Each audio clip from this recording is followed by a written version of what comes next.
Hi, I'm Alice. I have spent 12 years working in nurseries and as a nanny, 6 years in the Middle East. I'm the co-founder of Rella Box, which is essentially a box filled with 13 to 16 activities, all based on a specific theme, all working towards a specific learning outcome for your nanny or for yourselves to do with your child at home. So can you tell me a little bit about yourselves? Hi, Alice. Thanks so much for having us. I'm Megan. We're both from Dear Parent Love Teacher. I have been in the Middle East for about 14 years and a teacher for just over 18 years. I've taught across the different age groups from littlies all the way up through to the upper primary school. And as a teacher, it is really important for me to foster an environment where children feel safe, where they can take risks in their learning and just be curious and learn about the world around them. Perfect. I'm Ali. I've been teaching for 20 years, about half of that here in the Middle East. I am a passionate educator. My passion is early childhood education. I've done my master's in early childhood education, and within that, a huge focus of my study and my research was on how to meet each child exactly where they're at to extend their learning, but also how to build connections between the school environment and the home environment. Amazing. So today we're going to discuss how does play-based learning support children? I think play-based learning is something that we all know is important because everybody says it's important. The research all says that it's important, but I guess the question is, why is it important? As Megan said earlier, we have taught through a range of year levels, and I think you can really see those children who have had productive play when they're younger. You can see it in the early years of school. Play-based learning is how children naturally engage with the world. We are all predisposed to learn through experimenting, exploring, and the beauty of play is that it captures your full attention.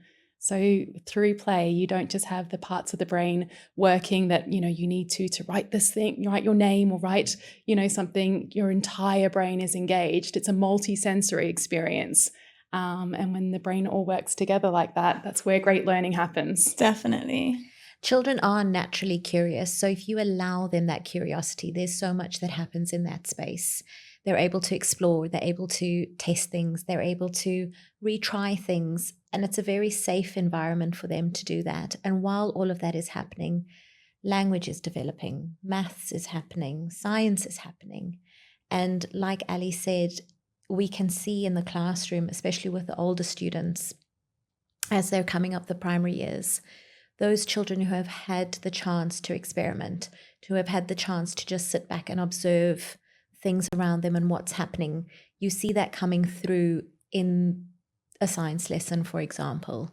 You see how they are able to do a hands-on activity and experiment, and they observe and they make connections between things, and those things are really important for them. It's not just about what's happening in this one moment, but how is this moment now connected to other learnings?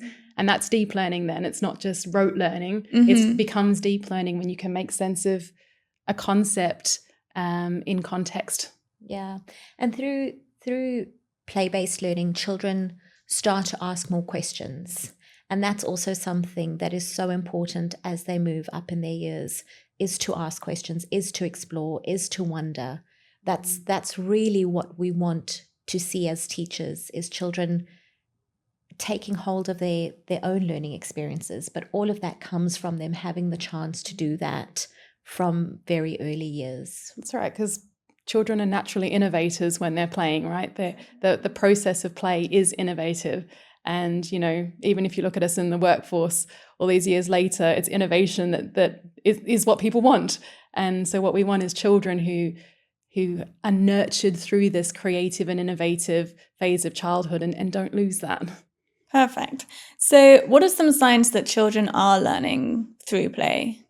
How do you know that they're picking up new skills or learning new words? Or I would say that all active play is learning.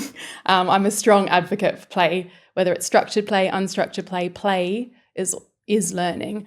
For me, the difference is passive versus active. So not active as in running around everywhere necessarily, but active as in I'm engaged. I'm doing, I'm participating, as opposed to passive, I'm sitting back, listening and just receiving.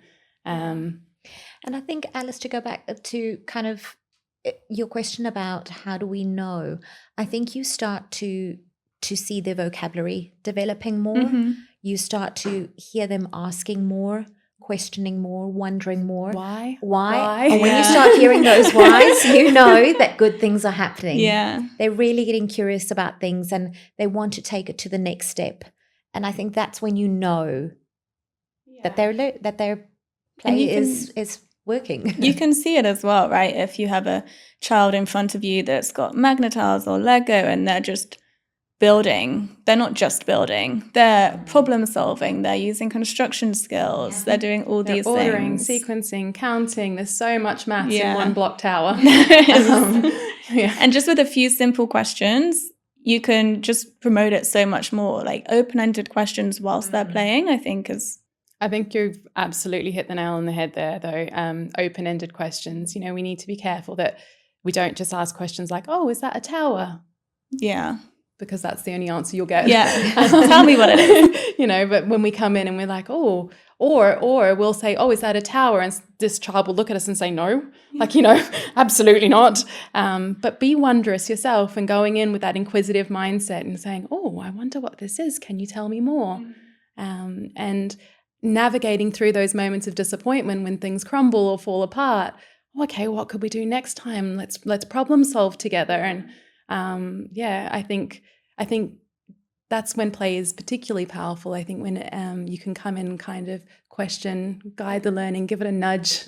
And it is devastating for them, right? When they've spent half an hour trying to build this ginormous tower and then you're like, okay, tidy up time, knock your tower away. And it's like, I just spent half an hour on this. Yes. And so much has happened in their world in that half an hour. Yeah. I think that's one of the advantages of play at home is that you often have longer stretches of time, whereas we're quite bound by time in the classroom. And that is something we really struggle to navigate sometimes.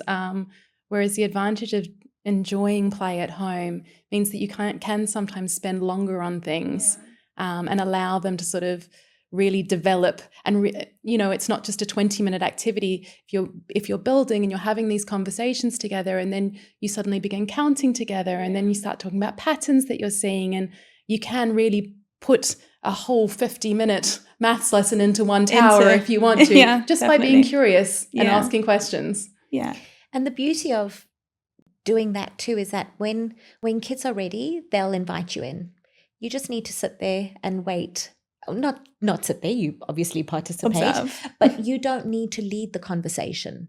They will guide it, and you just need to be there to support and to ask open-ended questions, like you said, at the right time, because there is so much is happening in their little world while they are playing. Yeah, I think we were talking about this earlier. We were talking about, when you're really focused on something, right? And you can imagine, if you're little and you've got this idea of what you're imagining that you want to create through this play experience. And so you're trying to create this and your little hands aren't quite getting it the way you want it. So your brain is working in overdrive, figuring out, what if I try this? What if I try that? And then some random adult comes in and goes, oh, is that a tower? And you're like, just leave me alone. I'm figuring this out for myself. So I think Megan's right. We want to kind of sit there and observe, when those little eyes flicker up to us, or, when there is a moment to enter the play, we choose those moments because we want to allow the deep thought, because the deep thought is where the magic happens. For sure. And can you tell me a little bit about the difference in activity-based play and learning through play? Sure. Do you want to start? Activity-based play is when you have those questioning, the guiding to support their play. Often you're practicing a certain skill, but it's through your questioning, it's through your conversations that you're trying to reach, maybe not trying to reach a goal, but maybe have a goal in mind. There's a purpose. There's a purpose to it, right? That's actually great. I like calling it purposeful play. Yeah. Yeah. Okay. And what role does the adult play during activity-based play? I think going back to what we said, starting off as the observer and then sort of entering the play. But I think if you really want to take the learning forward, being curious, asking questions when it is, when the child's ready to talk, and you'll always know, a child will always let you know. So don't ever be fearful that you don't know the right moment to chime in. They'll always look at you or ask you a question when they're ready. And I think it's that engagement there. Absolutely. Because they often want people to enter their world. And so they'll invite you in when they're ready by asking you questions, and you can chime in when they're ready to have you there. And even if they wait to the end though, sometimes they just want to do it themselves, and then they get to the end and they have that yay, look at me moment, I did it. That's a great moment for you to enter the conversation and go, wow, this is amazing. Would you teach me how to do it? And that process of engaging in a reflective conversation then really embeds the learning, because they not only have to recreate the experience, but then figure out how to demonstrate to someone else or use language to someone else to create the same outcome. And they have such pride, right, in completing it themselves, and then being able to come to you and explain how they independently did this, didn't need any help. I just think it's great. And I mean, if you're talking about skills for school, but having that independence and that knowledge that I can do it. I've got this, I can do it. And even if I fail 3 or 4 times along the way, it's okay. Yeah. I persevere because I've got this. Yeah. It's that confidence in knowing that not everything has to be perfect. It's not the product, but the process. Yeah, definitely. And do you think you can tell the difference between children that have been exposed to activity-based play and versus the children that haven't? Yeah, I think so. Just in a classroom, you can see basic things like knowing how to turn take, knowing how to use materials effectively. But I think also children who have had experience with activity-based play at home, when they come in, obviously a lot of school is activity-based play as well. So they're not starting from ground zero. They're actually starting 2 or 3 steps down the line. Yeah, you can see the vocabulary that they're using. Like Ali said, you can see that they can take turns. They've learned those social skills. So those are indicators to us that activity-based play has been happening. Yeah. How is activity-based play laying a foundation to building a confident and resilient child, do you think? I think all play is so important, and they all have its place. And I think through activity-based play, children are able to, like we said, they're able to take risks, they're able to try again, and that just builds their confidence. And children need to repeat things. So through activity-based play and other play too, they get that repetition in, and that really builds their confidence for school. Yeah, I definitely think so. I think also just spending time with another adult is really lovely. Yeah. It's a really nice opportunity to feel valued, to build that self-belief and confidence. It's hard sometimes coming into a school. You've got, a few adults and you've got so many excited friends. But I think having that time at home when you have that more one-on-one attention, it's really important for confidence. It's really important for bonding, but it's also a really important time for one-on-one extension. Yeah, I agree. You're meeting a child exactly where they're at rather than just going, okay, I think most of you are here, so let's try this together. Yeah. Okay.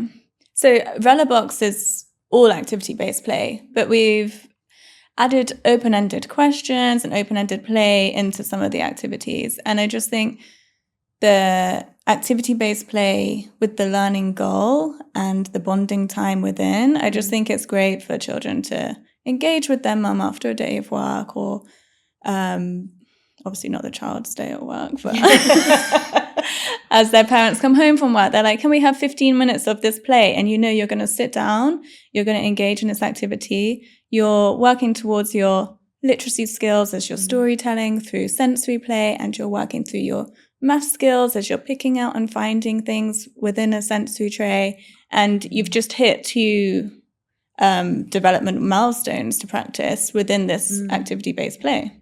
The nice thing, you're absolutely right. The nice thing too is that even if your child is going to a nursery or, you know, an early learning environment outside of the home, they're going to bring that learning back home again. So you might find that if they're engaging in an activity, oh, okay, well, they actually know how to do this. So you can then take it to the next level. What else can we do with it? We can still use those resources in so many different ways. So it just builds on nursery or school-based learning as well, right? I think also for adults, I think we are not on the same wavelength as a child's imagination. You know, their imagination is amazing. Yeah. So having something like activity-based play just gives us, as adults, a framework to work within. It gives us kind of those talking prompts, the theme to work with, and that helps lead conversations sometimes. And that's really important too. I like that you had questions in there too, because sometimes you are really stumped. You're like, oh, no, I shouldn't be just asking this, but what do I say? What can I say? So I think that would be super helpful. And I think parents and nannies are also sometimes unaware of how much their child is capable of, and sitting down doing these activities, they're like, oh, you actually know this, but otherwise you wouldn't know, because they don't come out with, oh, I would definitely learned this agree today. with that. I would definitely agree with that. I think as adults we often underestimate children. 100%. Absolutely, yes.